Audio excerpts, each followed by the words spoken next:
Hello. We're welcome to this conference. We are 1/3 of Whatcom Community College's collegiate choir, and we'll be singing 3 songs for you. The first song is "Lift Every Voice and Sing," which has been considered by some to be the African American national anthem.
Our next song is "Come and Go With Me to That Land," and there are 6 verses, and the start of each verse is almost the entire text that you will be singing, so you are certainly welcome to sing along with us. It's after the first verse, I think you'll discover that it's very easily learnable if you don't know it.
so many spirituals ended up becoming songs of social protest, such as Come and Go With Me to That Land, which we just sang.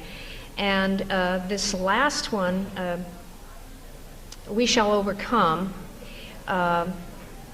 was changed from I'll Overcome Someday, the spiritual. So you are certainly welcome to sing along with this, and if you are singing the words to a different verse at the same time that we're singing, we're fine with that. So, thank you.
We would like to welcome you to the 14th Annual Martin Luther King Conference. Thank you very much for coming.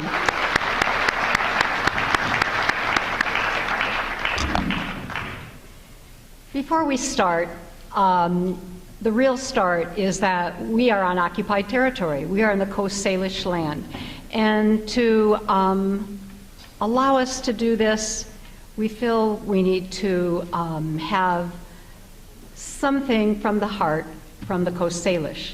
And today, Ethel Warbus and Floyd Warbus have agreed to give a blessing to this ceremony. So I would like to invite them to come up.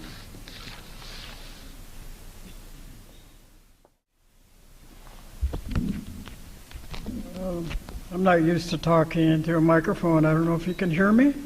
Yeah. Okay. Traditionally, as speakers, we're trained to give out our voice without amplification, which is what I'm going to do, because I'm very uncomfortable with electronic stuff. But welcome all of you to our traditional grounds. Even though it may be seceded to the city of Bellingham and the county of Whatcom, we are still on the Lummi Reservation, which is where our people were placed way, way before my time. And that's where we still are. In my ancestry, the sixth signer on the treaty of 1855 was my relative, direct descendant. I'm from the Hilaire family, which is very big in Lummi, all along the coast, all up BC and across Vancouver Island. There are many of us. We carry our ways within our families, and that's where we need to start it, within our own homes. I hear all the talk today, listening to the speeches of time gone by, still usable words, still directed at us. We still need to carry forward those words into our future. For now, we have great-grandchildren to think about. And we were the thought when it was them speaking back in the 50s. Still enduring. Still going forward as best we can. Still trying. It was like trying to move a mountain. Those people that we talk about that have the authority to change everything, they're not dumb, they're not stupid, they are educated people. They choose to use their education for their own good, for their own benefit. They have an agenda and we're not on it. It's hard work to change people out of oppression. It's almost impossible to change the oppressors. We still live with prejudice. Sometimes it might be unintentional, but it's still there. The echoes of the past are still there. We're still fighting the Indian wars, but in a different manner. We press on and teach our children the old ways, but we send them to these schools of higher education to learn the new ways and blend it with the old ways.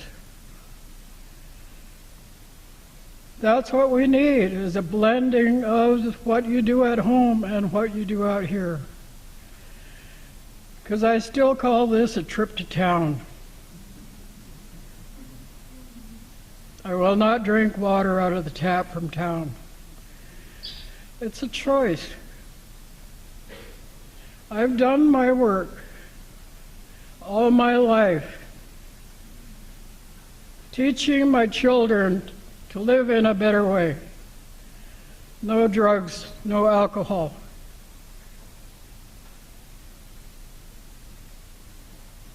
No domestic violence, no child abuse. It starts at home. The hate has to come from somewhere. It's always home. But I thank all of you for all your work, doing what you can to save this country. Think how powerful this country could be if we all lived in a better way. A lot of power, because now we know about how it feels to hurt. Not only be the one that's hurting, but also the one that does the hurting.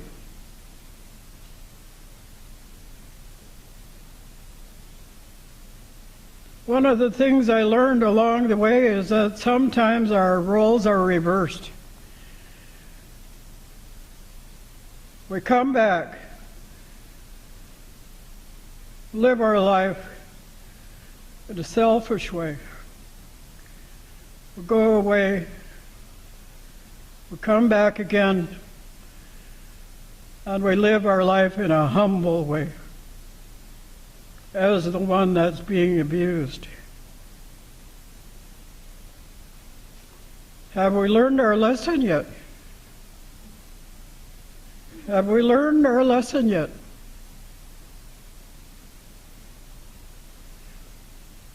I mentioned last night that we must be mindful about what we do as we walk out the door, leaving our homes. We know our homes are safe and sound when we walk out the door.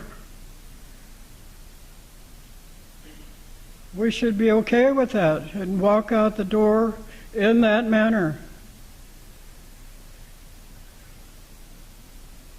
We don't need to be 10 minutes late and hurrying around. Get in the car and go down the block. Make a right-hand turn, get on the main road, and then start cussing at the next driver for being in their way. So many accidents last night. Scary. People aren't paying attention to their own health, their own life, and all they're doing is going from point A to point B.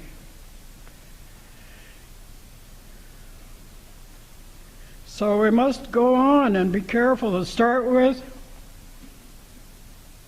ourselves. Start with ourselves. I used to try to bring the word to the state people, but they were always in a hurry. Are you one of those that you're already 2 hours ahead of us? You're not here anymore. You're where you want to be in 2 hours.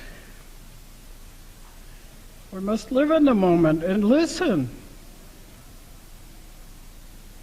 This world moves so fast, we do not listen anymore. Close your eyes and listen. Sometimes the Word of God will come through. Did you hear Him?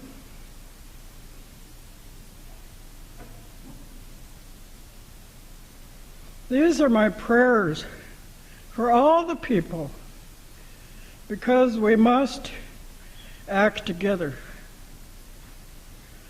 Like I said, I've done my share of working in town. Now the rest of my life is dedicated to my people. I have always been and will be, till the day I die, a servant of my people.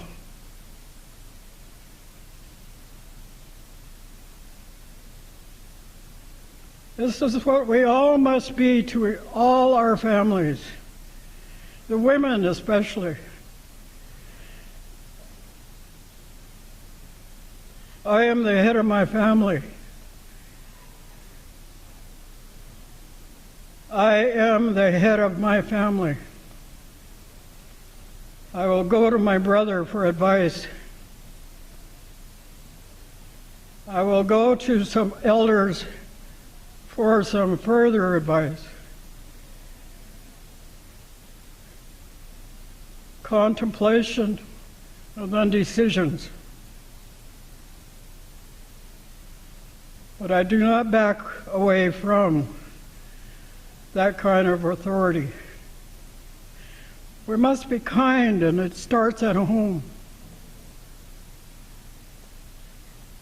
We must live our lives as examples.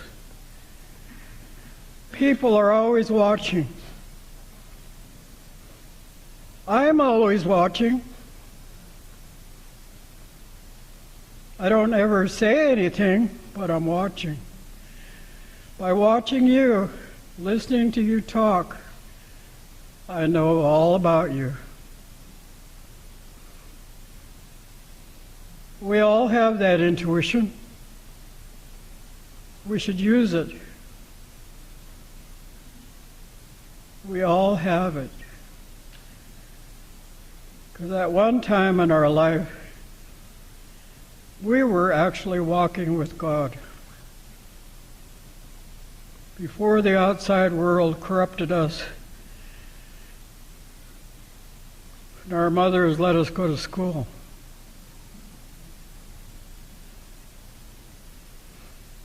They told me you could teach a child everything you want that child to know for the rest of their life before they reach the age of 6. Think how wondrous that is.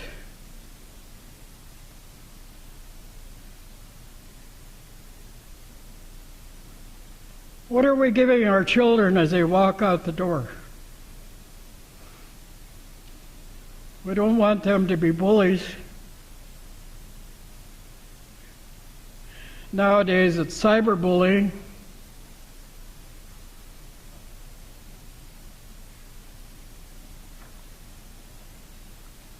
Put it on each and every one of us that care.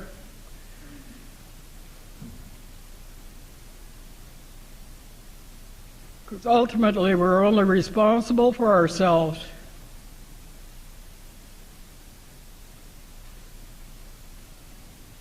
We must go on and do this. We can make it happen. Change is hard. You're used to acting one way. Who's going to come in the door and tell you that's not right? My husband responded to that lady that was playing the piano. She wanted to make sure that we knew the order of things, that she wasn't stepping on our toes. And my husband's response was, "No, we got told what to do." I was thinking, okay, bless my husband. Because we have a lifetime of being told what to do.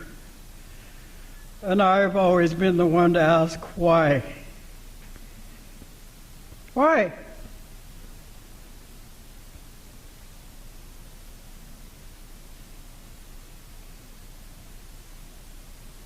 I've always said, God save us from the Christians.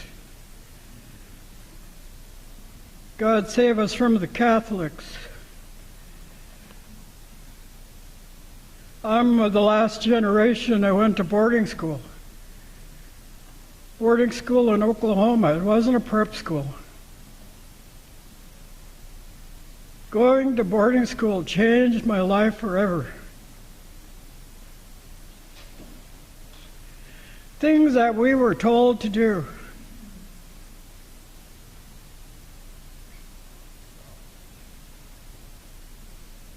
things we were told to do. Sometimes people go overboard and say, is that okay with you? Is that okay with you? Is that okay with you? But that's worse than saying, you need to go over there.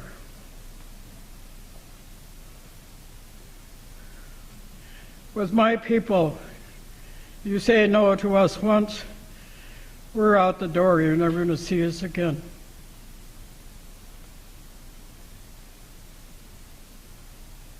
You'll give me the plan, and I'll say yes. You'll repeat the plan, I'll say yes. You write it down, call me up and ask me if I read the letter, and I'll say yes. And I'll put it away in the round file and forget it. Because you'll never see me again. This is the way the social programs are working. I tried to change it in my own way. But 10 minutes after I leave the room, they're back to doing what they know.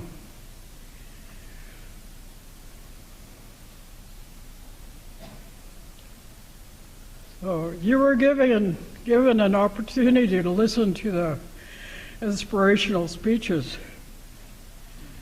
Made some of you cry. We need to get beyond that point, put those words into action, which is what was exactly said in one of the speeches. I'm hard of hearing. My daughters tell me I'm selective about what I listen to.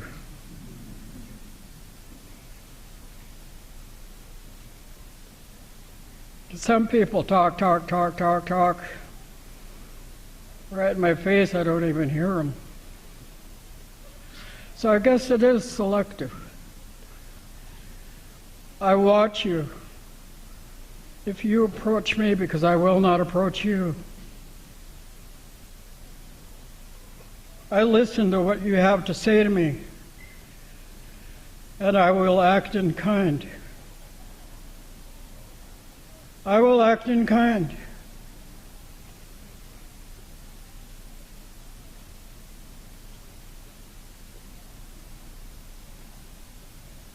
That's what I call a reflection.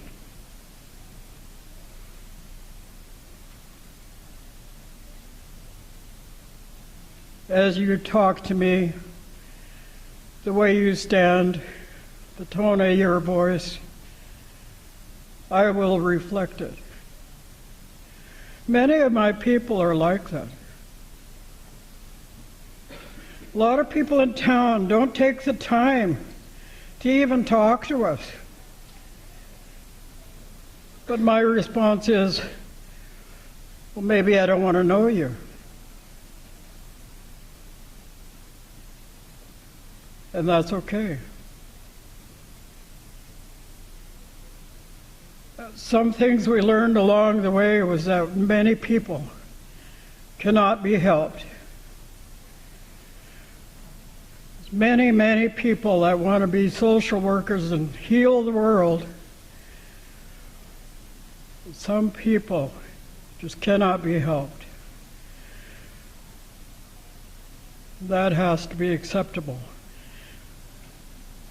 Because maybe you're not the person that will touch that person's heart.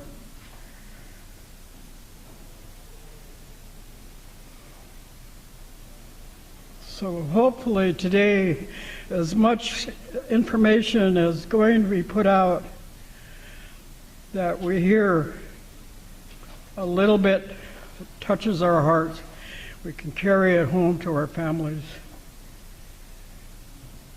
Share it with other organizations that you're working with. This is my prayer to you. Much work ahead of you. That's what was told to me. Much work ahead of you. Are you up to it? I jokingly say, are you ready? Are you ready? It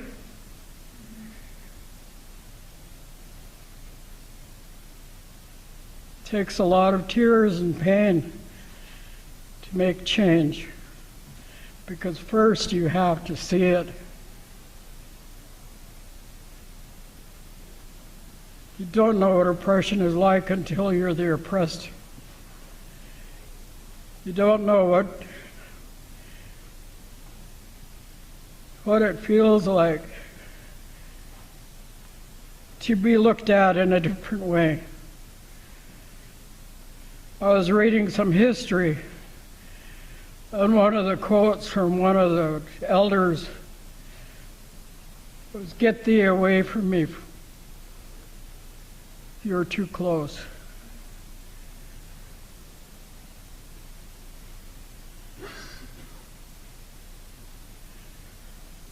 The greater population of this country is very, very integrated.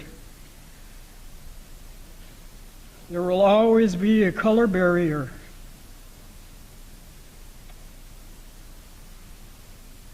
Where I'm accepted and loved and cared for, you might not be able to walk into.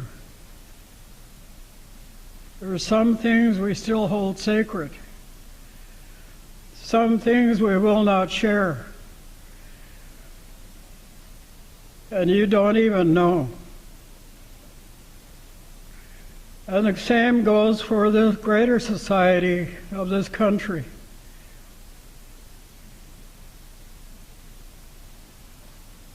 Things are held in secret. Words are said that we never hear. I don't know what they're saying about me before I get into the room. Could be said for each one of us. We must open those locked doors. Make sure there are witnesses. Among my people, we hire witnesses.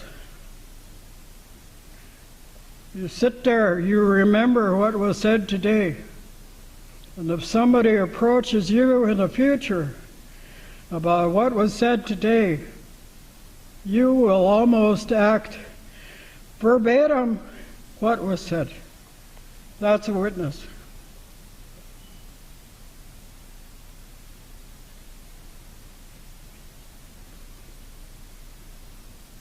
That's our way. That way we know information will not be lost, because our traditions are not written. For everything that we do ceremonial, there is no book. And it's done that way on purpose. I had to keep learning. My grandmother on both sides let go of our ways. My great-grandfather, great-grandmothers, starting to let go of our ways, because the big ships were coming into the harbors.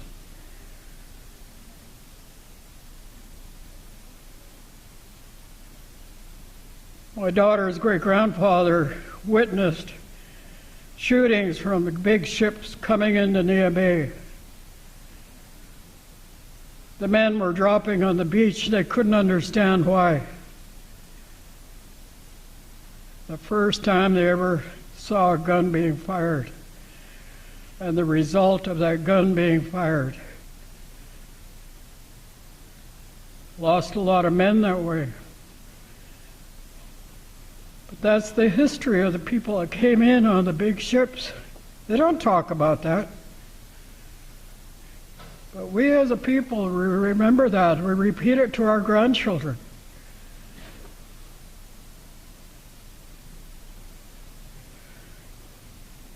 Maybe someday a trip to town will not be a trip to town.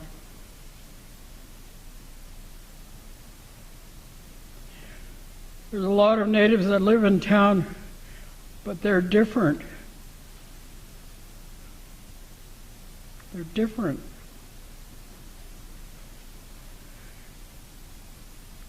we can tell the difference. All of you that come from different countries, can you honestly go back?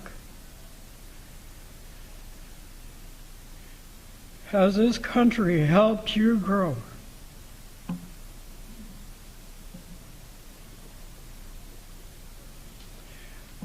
I'd like to share a song with you today. It's a song that was passed on to the Lummi people, given as a table blessing, an honor song, a song to use in celebration. So this is what I leave with you. May the Spirit bless you today. If you want to put the name God on there, that's okay. But walk in Spirit. Listen to what the Spirit tells you. Spirit can never lead you the wrong way. We already know what's right, and we definitely know what's wrong. So take care of yourself today, and may your home be as safe as it was when you return.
I want to share with you the raising of the hands.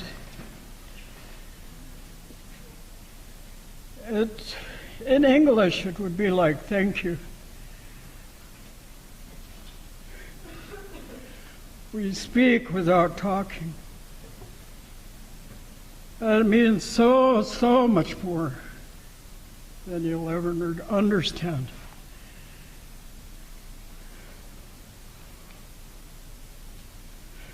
Thank you for all your work.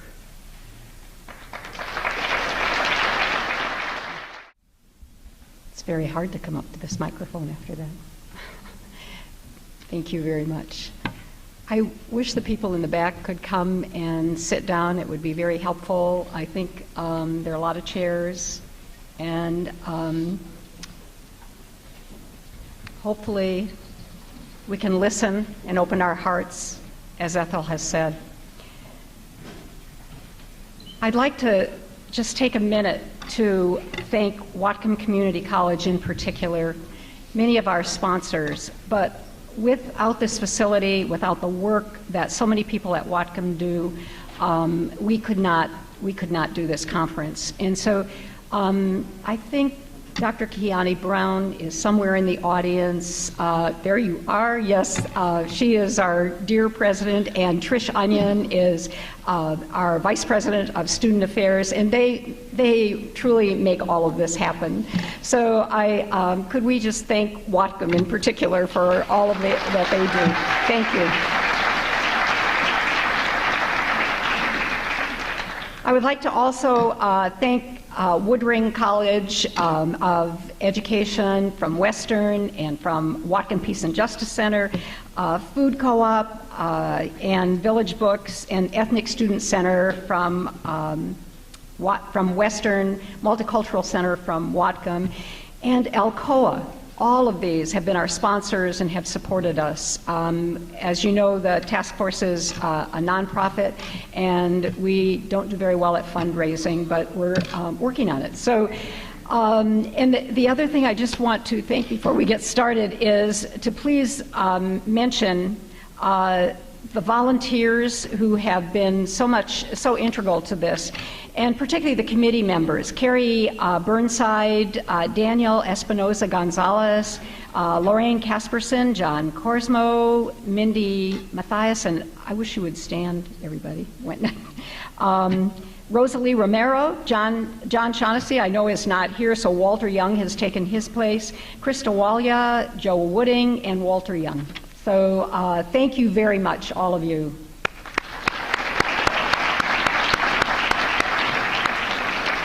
As you have questions today, anybody with these little blue ribbons and pins, you could ask questions to, and they will try to guide you to wherever we are. I'd like to now just introduce Dr. Francisco Rios, who is the Dean of Woodring College of Education. He came this year to Woodring.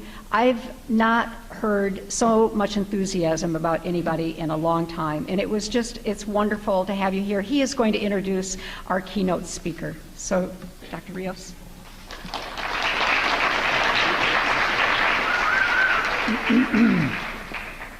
Hermanas y hermanos, sisters and brothers, on behalf of the Woodring College of Education, I want to thank you for the opportunity and invitation to be an important sponsor of this critical event. And I want to also extend my congratulations to the organizers of a really great program, of a really important event, and perhaps most importantly, of a really valued conversation. I also want to thank my Indigenous brothers and sisters. What a wonderful spiritual offering, full of beauty and wisdom and compassion, all the things that we need to keep front and center in our lives. I appreciate the opportunity to be that Woodring is a co-sponsor of this event because it's consonant with the vision of the Woodring College of Education. And so we are pleased to be a sponsor, and I'm especially glad to see a nice collection of students and faculty and staff who are here representing both Western and Woodring. The Martin Luther King events, I think, are an important opportunity for us to reflect on how far we've come in this nation. And we've come pretty far from those days of segregation, hyper-segregation, outright and explicit racism, sexism, and homophobia. But Martin Luther King days also are an opportunity for us to see the challenges that we face currently. These are in fact challenging times for those of us who are interested and passionate about social justice. You need to just look at the increasing gaps in wages between the wealthy and the poor, the continued militarization and school-to-prison pipeline that just seems to get stronger every day, the continuing learning opportunity gap, for students based around race and class and gender, just to name a few. But Martin Luther King Day is also an opportunity to appreciate the incredible assets that work to address those challenges. A community that values education, a robust network of human service organizations, a thoughtful citizenry dedicated to pursuing issues of equity and justice. Together, the challenges we face, along with the assets we bring, make the need for coalition building, networking, rejuvenation, and imagination more important than ever. But Martin Luther King events are also about the future, one filled with hope, faith, and love. Hope that things can and will get better. King was fond of saying, "The arc of a moral universe is long, but it bends toward justice." Faith, that our moral grounding will guide us on the right path. King said, "Faith is taking the first step even when we don't see the whole staircase." And love. Love for the possibility and the promise of each other. In King's words, darkness cannot drive out darkness, only light can do that. Hate cannot drive out hate, only love can do that. It's my pleasure and honor to introduce our guest speaker for this morning's event. Dexter B. Gordon is the Distinguished Professor at the University of Puget Sound, where he teaches rhetoric, media, culture, and African American studies. He heads up the university's African American Studies program, as well as its Race and Pedagogy initiative. Dr. Gordon holds a BA in Theology from Jamaica Theological Seminary, an MA in Communication Ethics from Wheaton College, and a PhD in Rhetoric and Culture from Indiana University. In the last 5 years, Dr. Gordon has been instrumental in the founding and leadership of organizations focusing on social justice, civil rights aid and development, and educational excellence and justice. These include The Conversation, the Tacoma Civil Rights Project, the YARD Project, and the Race and Pedagogy Initiative. All this alongside his work of leading development of the African American Studies program at Puget Sound. We are indeed honored to have Dr. Gordon with us today. Please join me in welcoming Dr. Dexter B. Gordon.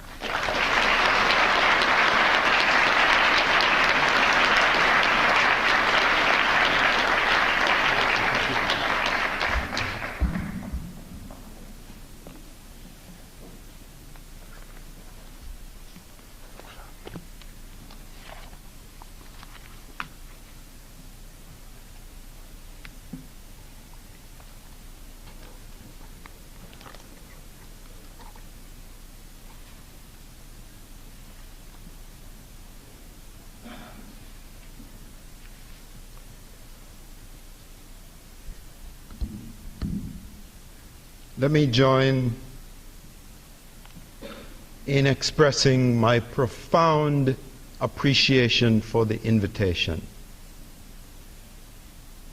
It is a special honor to be invited into someone's home. And those of us who have come to this country one way or another, the way my ancestors came, or the way I came,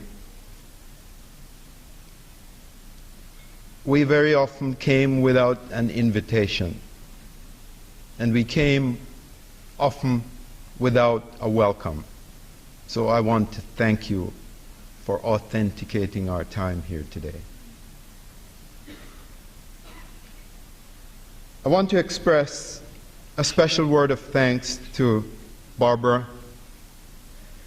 Barbara Rothkar worked diligently to make sure that I'd be here today. I first met Barbara when I was a guest speaker in the Global Issues Forum at the Fairhaven Center at Western Washington. I'd like to say thanks as well to Claire Evans, Vernon Johnson, and the entire Whatcom Human Rights Task Force, and a special thanks to the Whatcom Community College for hosting us. Thank you all of you who have come today, and a special welcome to all our students and our teachers. I would like to especially recognize my wife Sharon and our daughter Amara. If I don't even know where they are, if they would, okay, there they are. If they, may I ask you to just stand so, they're okay, there they are. I'm sure you will indulge me for a minute as I brag on my fabulous family. My wife and I started working at the University of Puget Sound together 10 years ago in 2002. She's the Director of Fellowships and Scholarships. In the 10 years before Sharon got there, the University of Puget Sound won 17 national external student scholarships and fellowships. In the 10 years since she has directed the program at the University of Puget Sound, the university has won 90, that is 90, 10 short of 100 external student scholarships and fellowships. So you can see one reason why I'm very proud.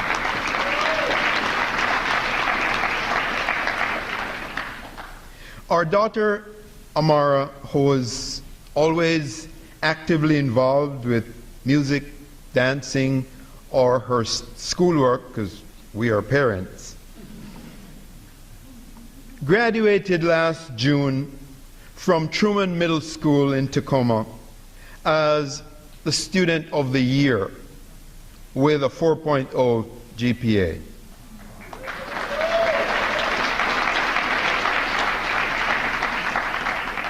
In fact, I ought to be truthful. She got a 3.99. And I say she got a 4.0 because when I found out about the missing percentage, I investigated and found out that the teacher said it was an error. But before the teacher could change the grade, the teacher retired. And I went in search of the teacher. I went back to the school 3 or 4 times until the child's mother said to me, "Give it up."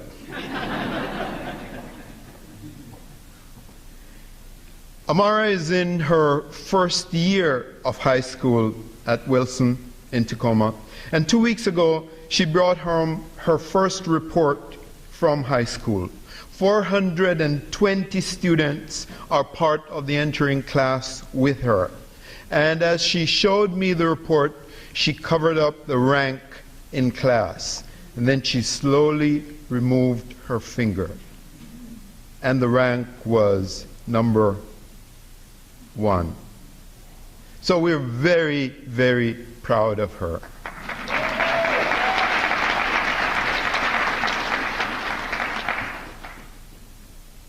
I appreciate your invitation for me to address you and your 14th annual Martin Luther King Jr. Human Rights Conference with its theme, Reawakening Dreams, Empowering Communities, and for me to be a part of the effort to fulfill the vision of the Human Rights Task Force to make Whatcom County a diverse and compassionate community where every person enjoys equal justice and opportunity. Working within the context of your theme,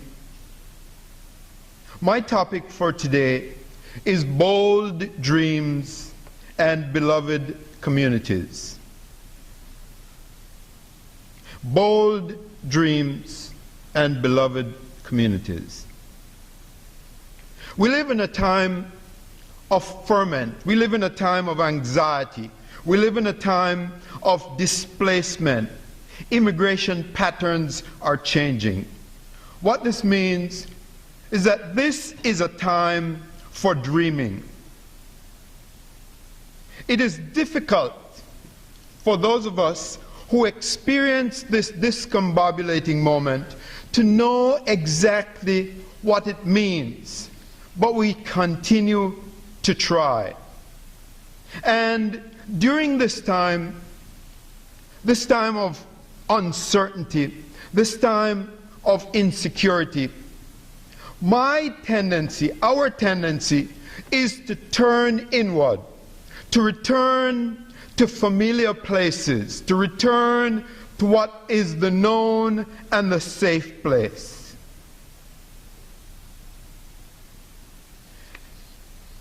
In 1998, addressing students at Portland State University, President Bill Clinton remarked, "Today, largely because of immigration, there is no majority race in Hawaii or Houston or New York City. Within 5 years," he said, "there will be no majority race in our largest state, California. In a little more than 50 years, there will be no majority race in the United States. No other nation," he says, "in history has gone through demographic change of this magnitude in so short a time.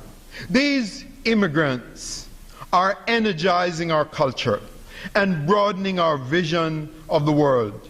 They are renewing our most basic values and reminding us all of what it truly means to be American."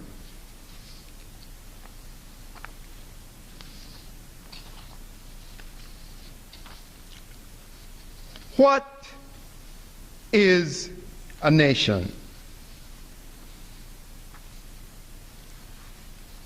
Pat Robertson picked up on Bill Clinton's observation and on the question of what the nation is becoming. And he observes, "Isn't a nation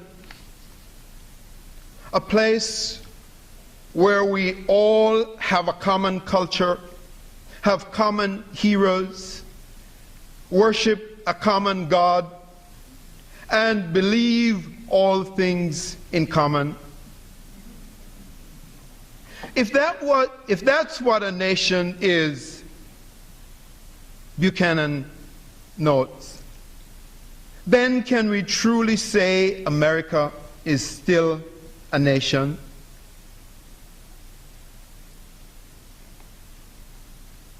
I come to you today with a number of questions.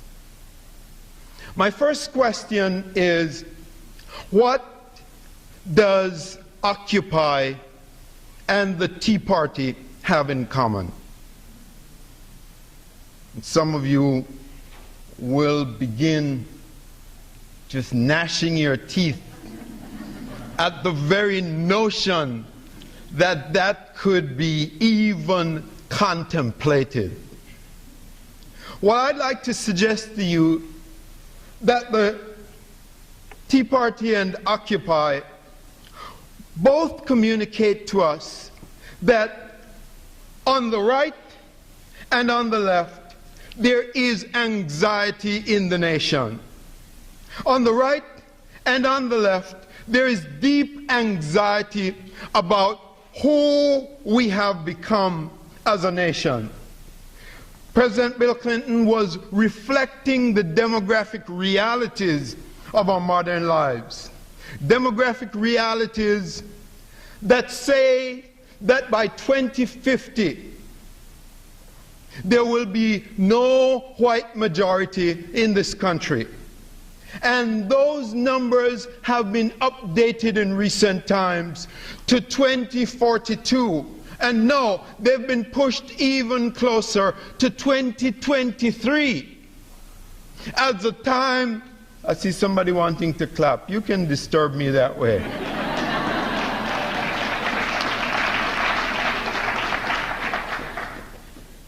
As the time when there will not be a clear white majority in this country anymore.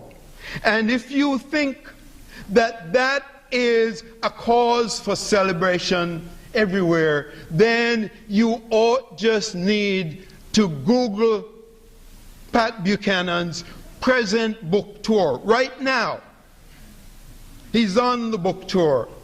And MSNBC says he's not coming back to the station because finally he's gone too far.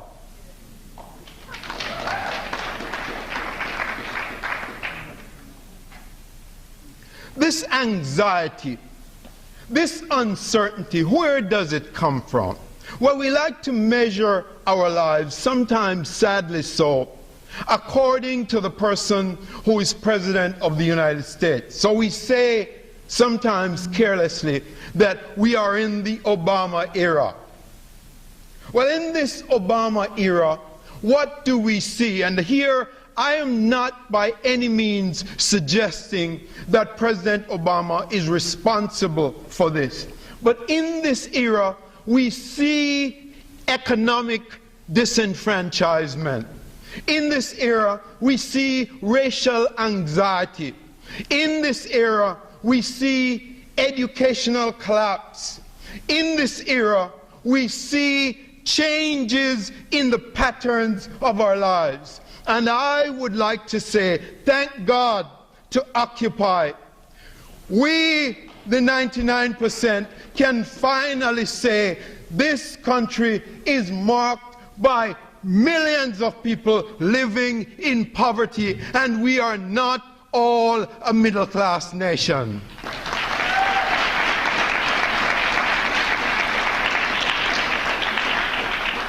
We've been bullied. We've been pushed around. We've been told what to say. And perhaps up until this present election cycle, none of the mainstream candidates would talk about poverty. I begged from my living room in 2007 and 2008 for the presidential candidate then, Barack Obama, to talk about poverty, which has been a reality in this nation for a long time.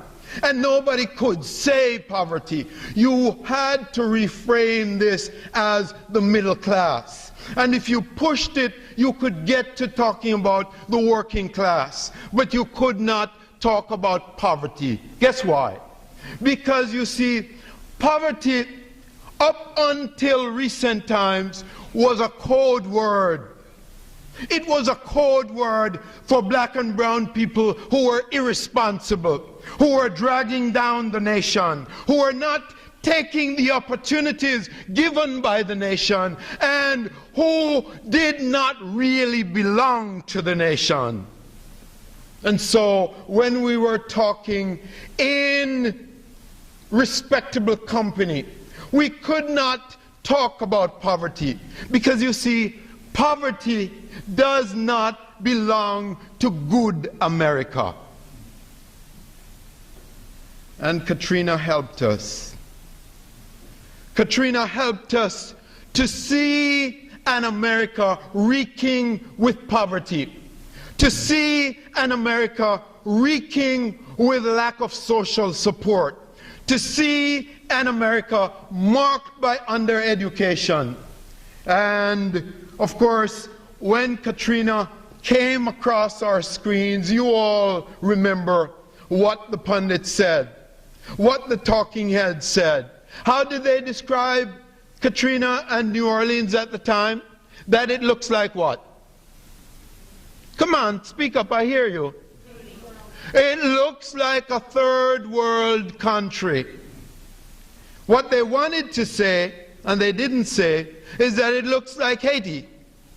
It looks like one of those lesser nations in the world where benighted people live. Not real people, not good people who are blessed by God, but people who are cursed by God. Because, of course, our televangelist told us that the catastrophe in Haiti at the beginning of 2010 came about. Why? Because the nation made a pact with the devil. What was the pact with the devil that Haiti made? Haiti was the first and only nation that successfully threw off the yoke of slavery. And that for our televangelists was a pact with the devil. Because Haiti, the slaves of Haiti, stood up in the face of the might of France. And then when France was beaten back, they sent in the powers of Britain. And when Britain was beaten back, they sent in the powers of the United States. And the slaves who rose up would not be defeated. Some of us say Haiti has been paying the price for that success ever since. The United States helped France, and I'm not even going to talk so much about that today, but just to say that one of the things the United States did to Haiti was to ensure that if Haiti was going to have any banking transaction with the United States, the Haitians had to pay reparations to France. That's the kind of question I asked too. Because here's what France claimed. France claimed what the United States claimed in the face of the effort to end slavery. In the face of the effort to end slavery in the United States, the slaveholders and those, especially in the South, but all across the nation, claimed that two things had to happen. One, if slaves were to be set free, then the slave owners would have to be paid for their loss. And two, if slaves were set free, then they and other blacks would have to be repatriated. They couldn't live among us. They would have to be sent back from whence they came. So France demanded of Haiti that when you freed the slaves, you caused us to lose value. And so Haiti had to pay France for every person who was set free. My God.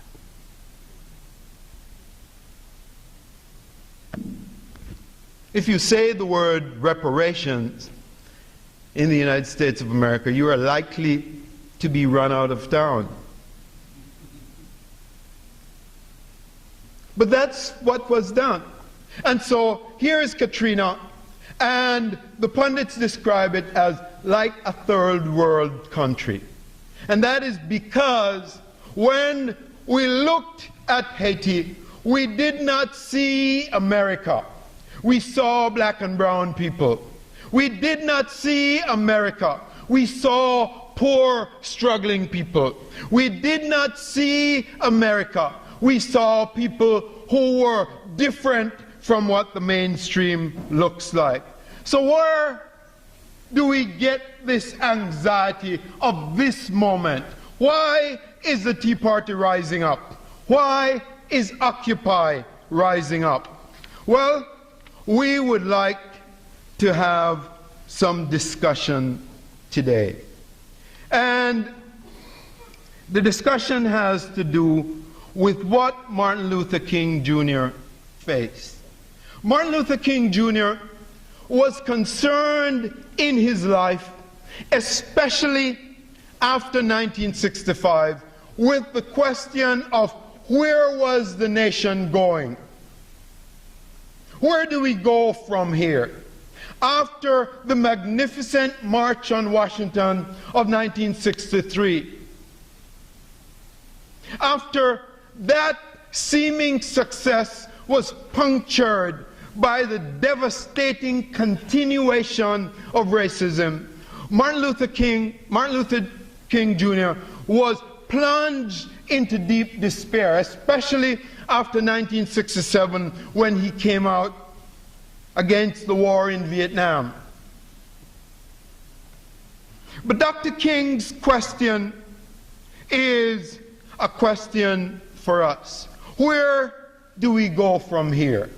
He asked the movement and he asked the nation. And I want to ask Occupy. I want to ask the Tea Party. I want to ask all of us in this room, where do we go from here? In the face of the demographic shift in this nation to where we will have the end of the domination of the norm of whiteness to a mix of people, are we going to become what some call a Mongoloid nation? Are we going to welcome what some scholars call the Beijing of the nation? Are we in this post-racial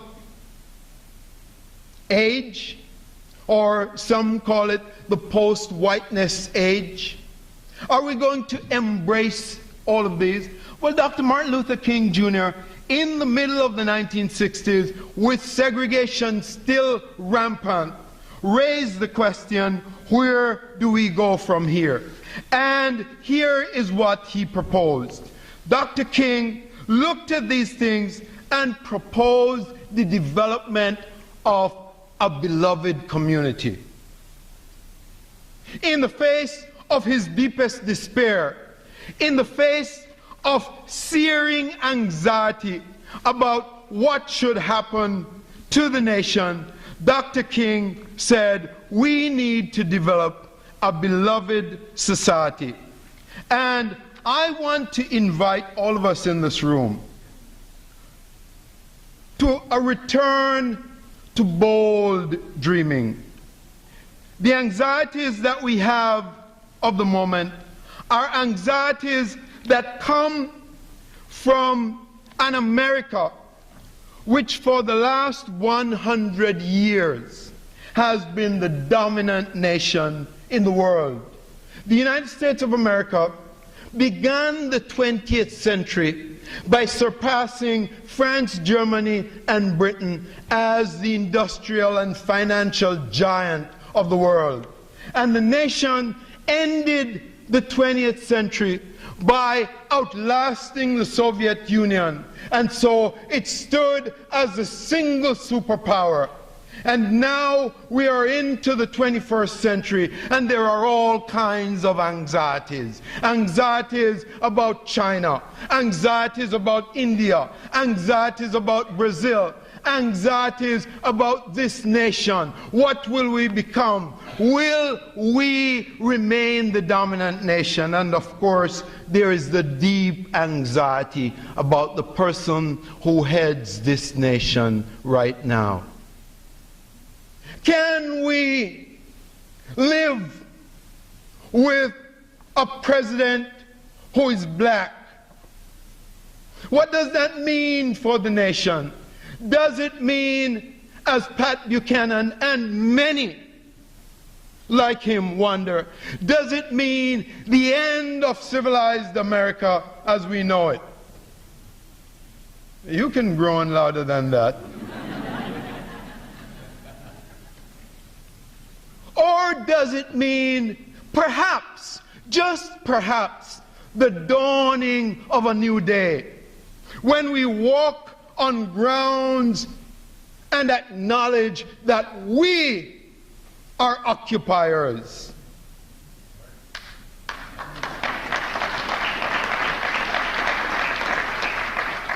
You see, one of the messages I've heard from my Native American friends is that they're interested in decolonizing Occupy. They're interested in getting Occupy to be self-conscious about its own occupation. We can talk to each other. Or maybe if I say, in getting us who support Occupy to be deeply self-conscious about our own occupying. Now I get a little support. I like support. I don't do well without support. So thank you very much. Dr. Martin Luther King Jr. suggested that we should develop a beloved community. And there are 4 features I'd like to talk to you about and bring this around to a challenge. Dr. King proposed a beloved community that would be inclusive and interrelated. Dr. King proposed a beloved community that would promote justice for everyone. He proposed a beloved community that would alleviate economic injustice. He proposed a beloved community that would become a reality through love. The beloved community first would be inclusive and interrelated. The struggle to be inclusive was a hallmark of the Civil Rights Movement coalition that Dr. King led from 1955 until his death in 1968. Dr. King pushed and promoted inclusion. This coalition was the vanguard that would challenge the injustice of segregation and the inhumanity of white supremacy. This would then lead to desegregation and ultimately to integration. And I'm very aware, I'm keenly aware that our Native friends have challenged this notion of integration for a long time before Dr. King raised his voice. So that's another element we have to talk about. But Dr. King grounded his call in his liberal philosophy that humans are social beings. And he grounded his call in his theology that God is a personal and loving God and belongs to all of us. The beloved community, Dr. King says, was to be hewn out of the mountain of injustice with the tools of nonviolence. Early in his leadership, Dr. King stated the purpose. In the Montgomery bus boycott, he says, it was based on reconciliation, redemption, and the creation of a beloved community. In 1957, writing in the newsletter of the newly formed Southern Christian Leadership Conference, he described the purpose and goal of the organization as follows. The ultimate aim, he says, is to foster and create the beloved community in America where brotherhood is a reality. Our loyalties, he says, must transcend race. They must transcend our tribe. They must transcend our class. And they must transcend our nation. And here I want you to hear this bold dream from this moral prophet of this nation. This is a bold dream that he said was rooted in the American dream. And this is very different from an American dream grounded in manifest destiny or American exceptionalism that suggests that this nation has some divine right from God to expand as it wishes, even into other people's territory, and to occupy without invitation.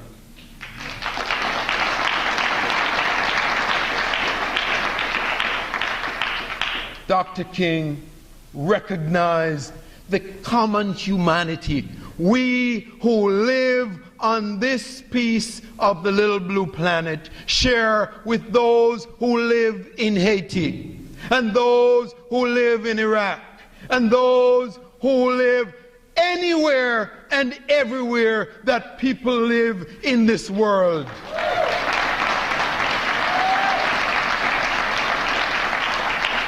And I welcome all of us to the 99%. I welcome all of us. I come to this country from Jamaica. And I was introduced as a child to the beloved community. The beloved community was the Rastafarian community. And Rastafari in Jamaica were the marginal group. They were the excluded group. They were the social pariahs. If you grew up in Jamaica, up to the 1960s, Rastafarians were identified as trouble. They were seen as socially unacceptable. And yet, in the small fishing village of Old Harbour Bay, where I grew up, as you approach a Rastafari anywhere in this community, you would be greeted by the recurring theme, peace and love. Peace and love. Peace and love from a group of persons who were identified as the outcast of the society. That's where I learned brotherhood.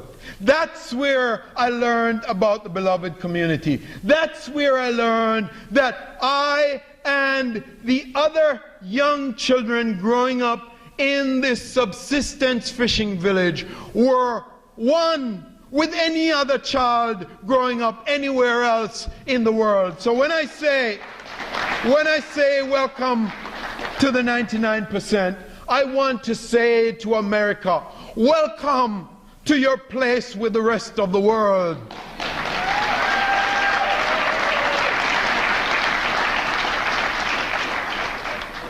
Welcome to the recognition that poverty does not belong to the third world, that hunger does not belong to the third world, that homelessness does not belong to the third world, that joblessness does not belong to the third world. In fact, who died and made other worlds second and third and fourth and fifth? We're all people who belong to one world, and that is the world where humans struggle to construct for themselves the best community they can find. The second element of this beloved community is that it would promote justice for everyone. After the march from Selma to Montgomery in the spring of 1966, several thousand marchers were delayed at the airport because their planes were late. As Dr. King tells it, he was deeply impressed by the heterogeneity and the unity of the crowd. He looked and he said, I saw nuns and priests, ministers and rabbis, labor organizers, lawyers, doctors, housemaids, and shop workers, brimming with vitality and enjoying rare comradeship. I knew I was seeing a microcosm of the mankind of the future in this moment of luminous and genuine brotherhood. This beloved community, if we develop it, must be a community that recognizes that all people belong. You see, when we ground Dr. King's dream in the dream of this nation, we are grounding it in the creed of this nation that says all men are created equal, and we update that, of course, to all people are created equal. But The problem with this nation is that only some people have enjoyed this equality, and some have been left out. So it has been left over the years to Native people, to women, to gays, lesbians, bisexuals, to black and brown people, to create for themselves a space in this nation. And if we create this beloved community, my friends, I would like to say to you, the beloved community must have an equal place at the table for all people.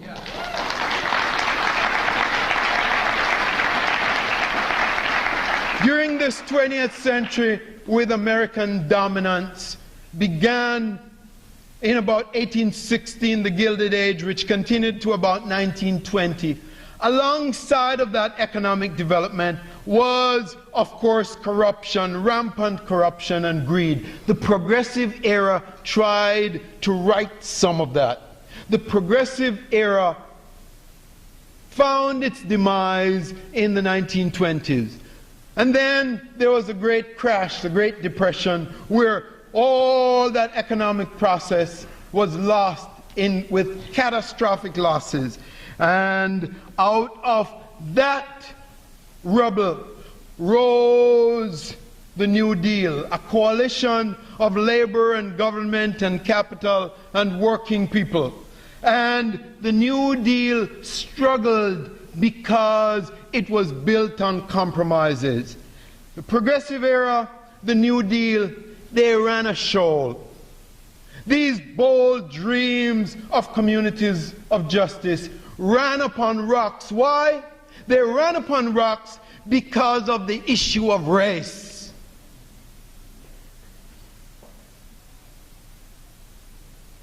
The Progressive Era, which sometimes we like to celebrate without remembering that it was the era of the Ku Klux Klan. It was also the era of lynching. It was the era of the worst experiences of people of color in this nation following the ending of slavery. But yet, there are some people who want us to go back. They want us to go back to that America where one whole segment of the population enjoyed equality, undisturbed by the rest of us who lived off the dregs of the nation, on the margins of the nation. The beloved community must be a place of justice. Occupy, I want to say to you, I, in my work in Tacoma, am beginning to organize for us to talk about the question of people of color and Occupy. And it's out of that context that I hear from my native friends in the Puyallup tribe, for example, that we need to talk about decolonizing Occupy. And we hear from people of color about whether or not they have a place in Occupy. Occupy, let's have that conversation about all of us belonging, about all of us having this place. Because you see, here is the issue that I want to say to white America that's been so awfully displaced by the recent economic downturn. People of color have lived with this economic downturn for hundreds and hundreds and hundreds of years. This is not new for us. And so when we say welcome, there is a kind of tongue-in-cheek piece of this as well, because we are saying we have been outside in tents for years. We've been outside the storefront trying to get in. We've been outside the fronts of the banks trying to get loans. We've been outside the institutions of this nation trying to find a place. And still today, even though we have some access, if you look across this nation, black and brown boys graduate from high school at less than 50%. And if you look across this nation, 52% of every black person in prison did not finish high school. So the challenges continue. Number 3 and 4, and then I'll close. The beloved community would alleviate economic injustice. One of the reasons I love organizations like this and the way you do programs like this is that it saves us from the sanitizing of Dr. Martin Luther King Jr.'s dream.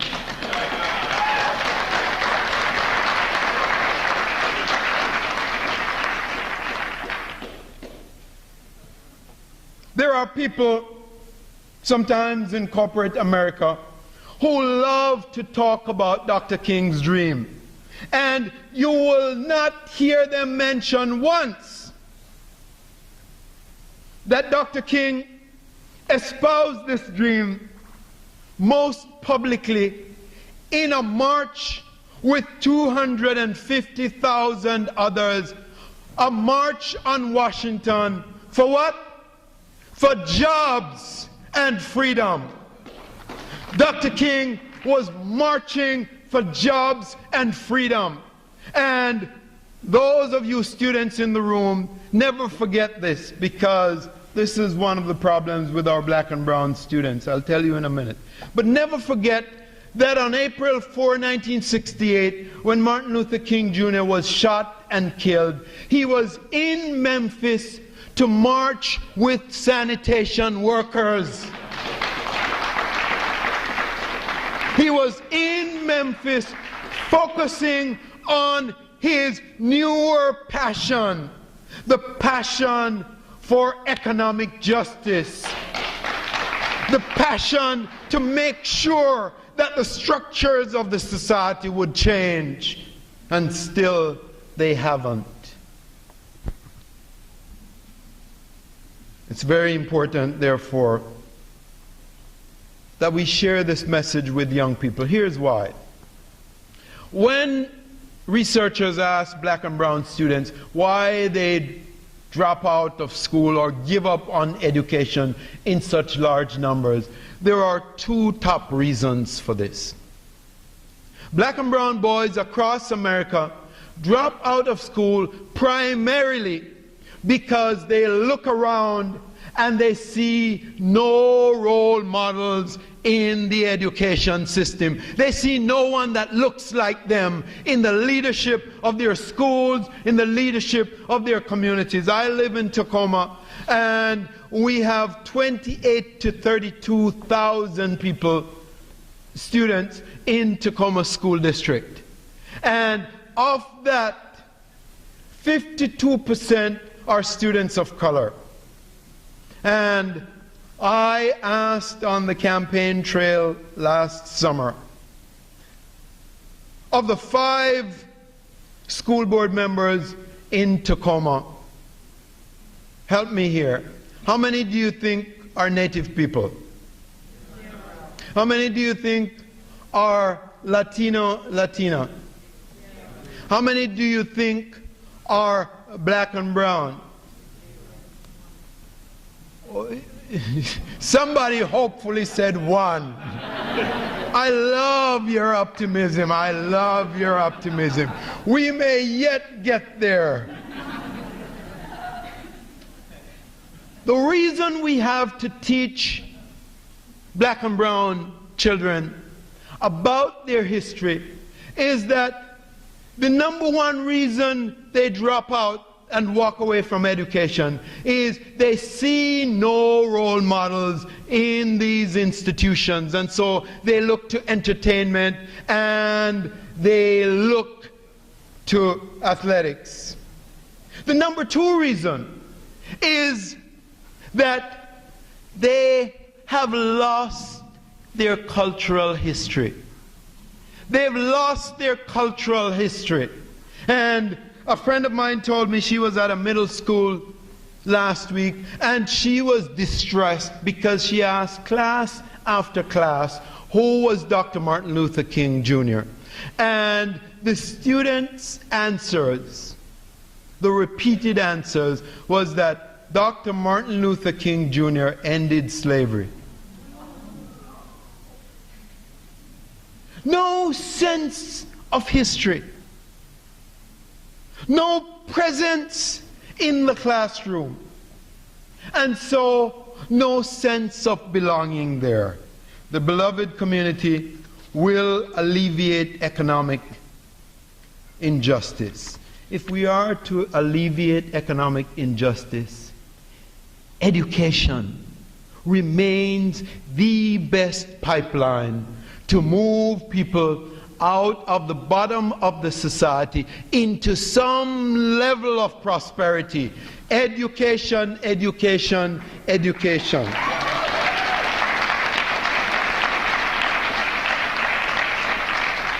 And then finally, and I close, Dr. King says, love is the basis for this beloved community. King said he was a realist. He sought to avoid what he called a superficial optimism on the one hand and a crippling pessimism on the other. He was well aware that actualizing the beloved community in history would be a major challenge, and especially in the last 3 years of his life, where he became more radical and argued that in addition to personal changes, the society would have to undergo structural changes. Still, Dr. King was confident that through God's help and human effort, social progress could be made. King insisted from the beginning that the movement was a non-violent protest against injustice, and that the movement was outnumbered and had no access to the instruments of violence, and would not prevail if it wavered from this focus, this moral and spiritual focus where it got its strength. Its strength, Dr. King says, was in love. And for Dr. King, nonviolence was this weapon of love. It was not a weapon or a method of cowardice or stagnant passivity. It is action, it's resistance. It does not seek to defeat or humiliate the opponent, but to win friendship and understanding. Listening, Occupy? The attack of nonviolence is directed to the forces of evil rather than to persons caught among those forces. Nonviolence avoids external physical violence and internal violence of the spirit. And I know that Occupy has faced violence. I urge you, do not retaliate with violence. I urge you, retaliate with the moral force of the rightness of your cause, and retaliate with love, because you are in the process of redeeming all of us.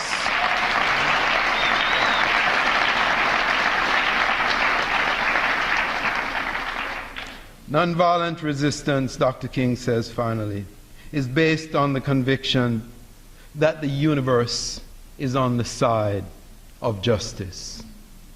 And that's where I want to close.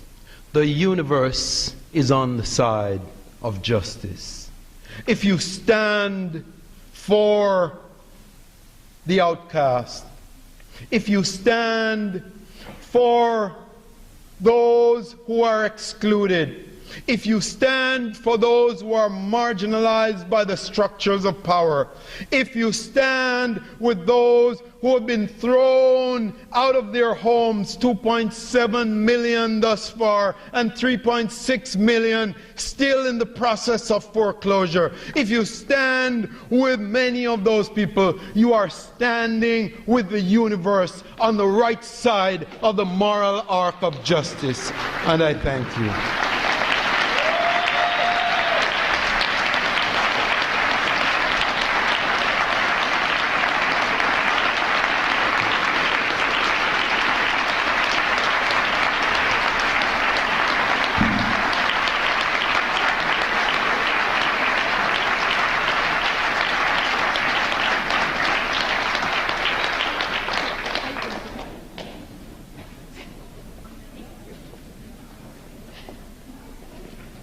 So I'm having a little trouble following all of these speakers.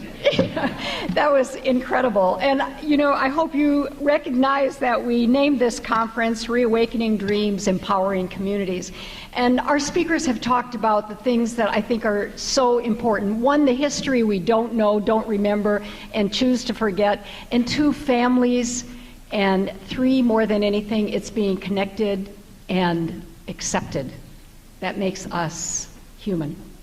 So I want to just thank you so much for all you have given us this morning and set us out to listen and to empower our hearts, empower ourselves.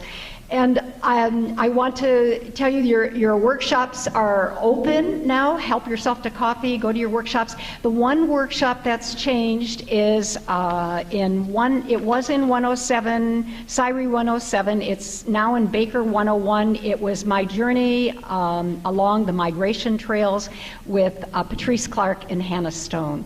And there's one change this afternoon. We'll tell you about that then. But thank you so much. It's been an inspiring morning.